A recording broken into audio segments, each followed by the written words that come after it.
नमस्कार, मी प्रियंका स्वरसाजमध्ये तुम्हा सगळ्यांचं स्वागत आहे. आज आपण मुलांचा आवडता शेजवान फ्राईड राईस अगदी 2 मिनिटात बनवणार आहोत. त्यासाठी मोकळा भात मी येथे शिजवून घेतलेला आहे. भात शिजवण्यासाठीची लिंक मी तुम्हाला डिस्क्रिप्शनमध्ये देईल. येथे मी काही भाज्या घेतलेल्या आहेत. कांद्याची पात, पत्ताकोबी, गाजर, शिमला या बारीक चिरून घेतलेल्या आहे. अद्रकाचा एक तुकडा किसून घेतला आहे व 5 ते 7 लसूण बारीक चिरून घेतलेले आहे. तसेच कोथिंबीर, अर्धा लिंबाचा रस, 1 चमचा सोया सॉस, 2 चमचा टोमॅटो केचप आणि 2 ते 2.5 चमचा शेजवान चटणी मी इथे घेतलेली आहे. जाड आणि मोठ्या कढईत आपण 2 चमचे तेल येथे टाकून घेणार आहोत. त्यानंतर तेल गरम झाल्यावर यात लसूण आणि अद्रक आपण घालून घेऊया. थोडंसं आपण हे परतवून घेणार आहोत. अगदी 10 ते 20 सेकंद हे परतवून घेतल्यानंतर यात कांद्याची पात मी घालून देणार आहे. चायनीज करताना नेहमी गॅस फ्लेम हाय आपण ठेवत असतो. कांद्याची पात देखील अगदी 10 सेकंद टॉस करून घ्यायची आहे. त्यानंतर उरलेल्या सगळ्या भाज्या मी यात टाकून घेणार आहे. त्या देखील आपण 10 ते 20 मिनटं परतवून घेणार आहोत. या भाज्या शिजवायच्या नाहीत. शेजवान राईसमध्ये भाज्या क्रंचीच छान लागतात.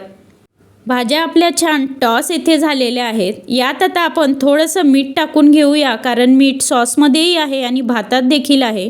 तर अगदी थोडंसं मीठ आपण येथे घालणार आहोत आणि ते मिक्स करून घेणार आहोत.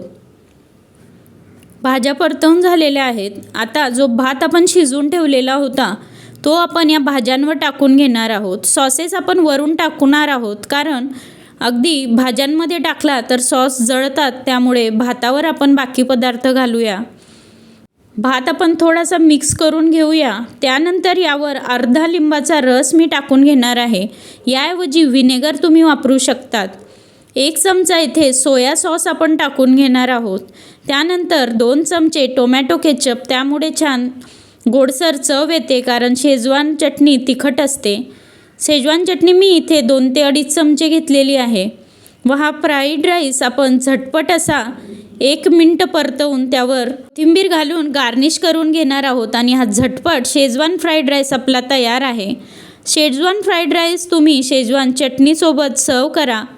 कसा झाला मला कमेंटमधून नक्कीच कळवा.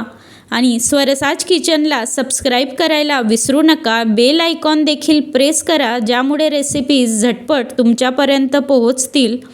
आणि अशाच रेसिपी पाहत रहा. धन्यवाद.